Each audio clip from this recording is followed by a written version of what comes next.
Part 3. My Fears Realized. A few days ago I submitted two nightmarish accounts from my childhood. Perhaps you best read them to truly comprehend what has befallen me. I had been compelled to silence, gripped by the irrational fear that somehow, even after all of these years, should I speak of it, that those things would seek me out and once again wreak havoc on my life. In the name of science and reason, I confronted those fears and set out to vanquish those tormented memories once and for all by sharing them with others, exposing them for what I believed they were, the delusions of a troubled child. I have held on to my skepticism and rationality for dear life. I have allowed them to define me, and this morning I was presented with verifiable physical evidence. Evidence of what I do not know, but it cannot be ignored. It seems strange to me that the last few days have been so tainted by apprehension and misfortune after finally breaking my silence that I can no longer rely upon entirely conventional explanations. In the wake of sharing those traumatic experiences I had as a child, I have been plagued by an overwhelming sense of unease. Initially, I attributed this to the fear I had experienced in simply recounting and reliving those terrible events in my mind, but as the days passed, it felt like so much more. A feeling of impending doom consumed my every thought. While sleep came to me, rest did not. Each morning I awoke, my nerves on edge, as if deprived of sleep for an age. Nothing overtly frightening happened during the first few nights.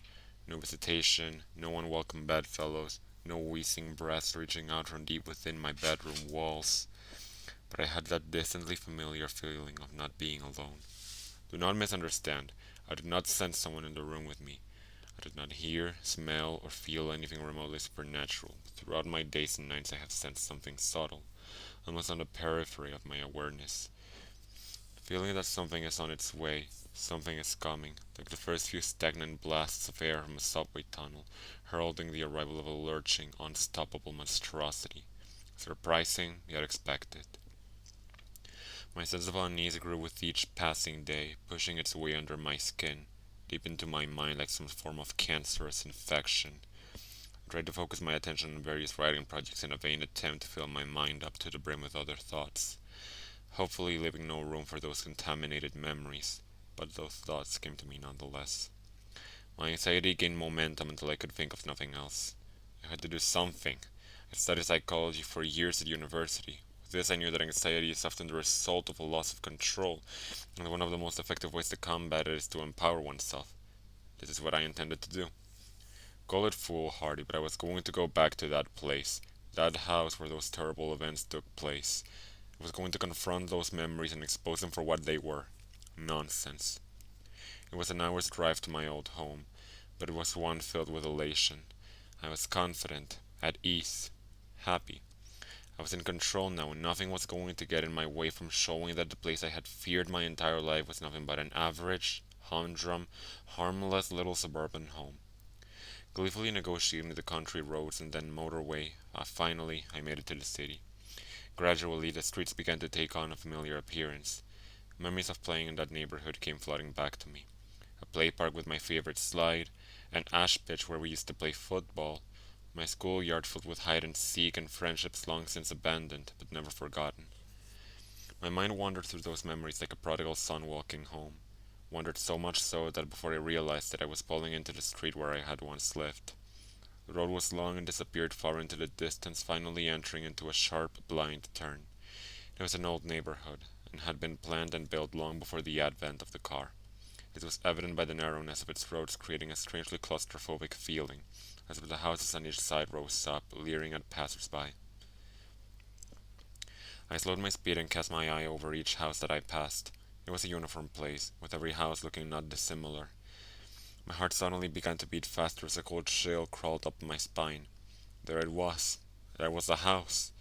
It was late afternoon and the street was quiet, almost lonely. I stared at that little place, wondering how such an ordinary home could have instilled so much fear in me. I had initially intended to only look at the house from afar, confirming it to me as a material construction, entirely explicable and removed from anything uncanny.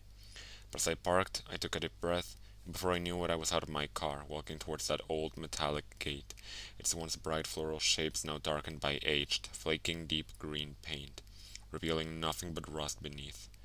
I ran my fingers over its uneven top, and with a subtle gasp I pushed it open. Walking along the path, I was shocked at how disused the garden was. I thought to myself how much of a waste of a good lawn it was, which was all but obscured by a thick mosaic of weeds and other invasive species. As I neared the house, I realized why. It was unoccupied. Once again, a shudder crept through me, but as my anxiety rose up, I crushed it with my rational mantra. The simplest of explanations is usually the correct one. I assumed that due to the current economic climate that the house had just been on the market for some time, that the owner wasn't too aware of the old sentiment that the first bite is with the eye. But as I looked around, I couldn't see no for sale sign, nor one to let. It genuinely seemed as though this house had been forgotten, abandoned, left to rot. The windows at the front of the house were filthy, and as such, almost impossible to see through. But as I wandered around to the back of the building, I could see more clearly inside. I would have imagined that a house such as this one would be empty, but on the contrary, it was entirely occupied, occupied by the trappings of a modern life. You could see a television sitting in the living room corner, a coffee table with magazines strewn across it, various pieces of furniture sitting as if ready to be used, and a couple of coffee cups sitting on the windowsill, still full, covered in mold. I would have thought the house was lived in if it was not for a thick layer of dust lying over everything, accompanied by the occasional spider's web. It seemed as though the most recent occupants had been left in a hurry and never returned. Clambering through a sea of waist-high grass and bushes, I eventually arrived at that innocuous little window at the back of the house. The very sight of it frightened me, but this was mere memory and not the strange feeling of being watched from within as I had experienced as a child. Peering in, the room looked eerily familiar. I suppose there is little that can be done with a room so small, so oddly narrow.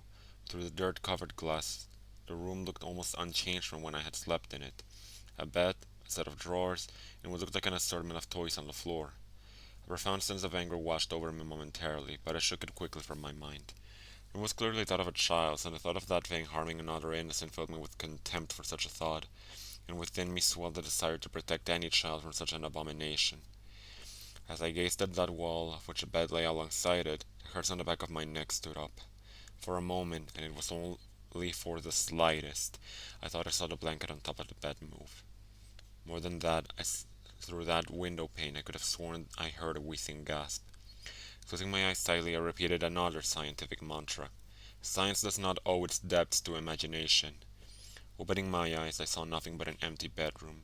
No foul spirits, no unearthly things, just a room, no more, no less. I breathed a sigh of relief as that all was well with the world for the first time in many days. You may think that it was wishful thinking, but I genuinely felt that I had shown myself that there was nothing to be scared of other than my overactive imagination.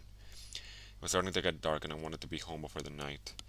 Filled with confidence now that my anxieties were behind me, there was one last thing I needed to do. When we had left that house, we did so in a hurry. As a child, it was disorientating, even frightening to leave everything I knew behind. But there was one thing left which I always wondered about. On the bottom of the garden stood a sycamore tree which looked to be even older than the house. I was amazed at how unchanged it was.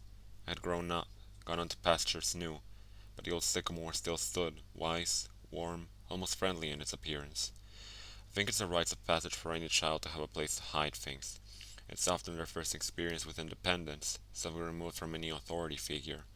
For me, my stash was halfway up the old sycamore. I'm sure I must have looked like a fool, but I happily and gleefully climbed the tree with abandon. The configuration of the branches had changed in places, but overall, the happy memories of playing amongst the limbs of the old sycamore, having a little piece of the world to myself, away from everyone else, seemed vivid as it was remarkable how much remained unchanged. Halfway up, I caught my breath and smiled to myself. On the central trunk of the tree lay a hollow. Whether it had been created by an animal, or perhaps the tug of a gale on a weakened branch long ago, I do not know. But it was where I kept things. If I found something which I was sure would be taken from me for being inappropriate, into the hollow it would go. The truth is, though, that the majority of the items inside were not very interesting, mostly just toys and rarely exotic pieces of contraband like a slingshot or some smoke bombs. I had no reason to hide the toys, but when I was young it felt adventurous to have a secret. The hollow was dark and filled halfway with rotting leaves, no doubt deposited there from countless autumns. Nevertheless, I reached deep inside to see what remained. I couldn't believe it. I had found a toy that I had hidden there before we moved, all those years ago. I could feel the plastic in my hand, its sharp edges unmistakable, but the leaves and darkness of the hollow obscured its view from me as I struggled to remove it from the thick, wet mixture of rotting leaves and rainwater. It seemed to be caught amongst a collection of small twigs. The reason I was so excited was that I knew when we moved that I had left one of my favorite toys behind, a small, plastic First World War British soldier. It may not sound like much, but I had grown up on my family's stories and my grandfather's adventures during both wars. While he had passed away before I was born, I would often act out exaggerated versions of the stories with this small soldier in the role of the hero, my intrepid grandfather. At the time I thought a hollow would be the perfect hiding place for a soldier. My delight, however, quickly turned to horror. I felt sick to my stomach, for as I pulled the soldier out, I realized it was not my toy, but something else entirely. Stuffed into the back of the hollow, amongst the sludge, and now in my hand, was the skeletal remains of a small animal. The bones crunched together in my grip as the few small flakes of hair and flesh left on it putrefied between my fingers. I almost lost my balance as the rotten and potent smell of death escaped through my moist grasp, invading my senses. I climbed back down, carefully, dejected. There was nothing else in the hollow. My toy was gone, probably taken by another child during the subsequent years. What remained of the poor animal I buried under some loose earth in the garden. I left that place immediately. Despite my unfortunate encounter in the hollow, I still felt empowered. That I had actually plucked up the courage to revisit that place, to see how ordinary it really was, made me feel in control once more of my faculties. I did not at that time require anything other than a conventional explanation. I said goodbye to the old neighborhood, to that bad memory once and for all, and began to make my way home. By the time I had driven onto the motorway, something had begun to filter from the back of my subconscious. At first I disregarded it, dismissing it as my imagination, but as the sun shone its last and dipped below the horizon, I sensed the growing of a compulsion in me, an idea which seemed to have been born and nurtured for no good reason, no rationale, no sound causal footing, but one which had to be followed at all cost. I must get home. My increased speed, zipping sporadically between the slower cars on the motorway, looking in the rearview mirror, keeping an eye on what might be following. I had to get home. Again, I drove faster, constantly looking behind as if racing some unseen pursuer. 70, 80, 100 miles per hour. I tore along the road. I beeped, I yelled, the sweat lashed off of me. What was happening to me? Please, just let me go home. White-knuckled, I finally made it off of the motorway and onto the country roads which would lead directly to my town. The roads were narrow and wound around the now bleak and ominous countryside. Darkness seemed to blanket the road in front of me. I turned my full beam on and I breathed a sigh of relief to see a bright light again, even if artificial. The manic anxiety which had seemed to grip me on the motorway appeared to have diminished. However, I still glared into the rearview mirror more often than I should have, just to make sure that there was nothing following me. What a ridiculous thought, to think of something chasing my car, to put myself and others in danger by speeding towards down a busy motorway. Madness. Still, madness or not, I had felt compelled to get away as quickly as possible, and even though I had managed to collect my nerves, the loneliness of the road I was on fueled my yearnings for my own town, my own street, my own bed. Nervously, I traversed the web-like winding roads which seared through the countryside, feeling relieved at the first sign of a lamp-post, of civilization, and of the boundaries of my town. I pulled up outside of my home, switching the engine off, and sat for a moment in silence. I had to stop all of this nonsense. Things coming out of walls, watchers smothering me at night, looking into someone's window like a prowler. All of this was lunacy. Tomorrow I would start afresh. No more writing about my childhood experiences. No more reliving of dread-filled nights. Just getting back to normal, carrying out my work, spending time with my girlfriend, and most of all, reaffirming my belief, faith, and confidence in science and rationality. Then the thing in the back seat leaned over, grabbing me by the shoulder, and breathed a foul, rancid breath from deep inside its lungs down the back of my neck. I scrambled for the door, my arms flailing around looking for the lock. Fear possessed me, shook me, a fear I remembered all too well, a fear from all those years ago, lying awake at night in that sickening room. The inside of the car had grown much colder, but there was nothing compared to the icy fingers burrowing into my shoulder. I honestly thought that I was going to die, that this thing would finally get its way after all this time. The door handle popped in my panicked grip and I fell out of the driver's seat onto the pavement. For the briefest of moments I thought I caught a glimpse of something in the back seat. Vague, the form of an old man, yet twisted and distorted, grinning from ear to ear. Luckily there was no one around, as had there been I would have appeared a mad fool, for the car was empty. I grabbed the keys from the ignition and booted the door shut with my foot, looking it for the night. I staggered down the path and into my house. I'm not going to lie to you, but I drank myself to sleep last night. You may recall that I said I had evidence, actual, physical evidence of something unnatural. You might be wondering what that evidence is. Well, I could say that it was the marks on my shoulder that made me shudder with fear, or I could tell you that my bedroom window lying prised open this morning by what looked like claw marks has left me dreading tonight or any other. But no, none of that scared me as much as what I saw today upon waking. Sometimes the most frightening of messages are the most simple, for lying on my chest as I awoke this morning was a toy soldier. The soldier I had hidden in that hollow all those years ago. Returned to me as an adult, bitten in half.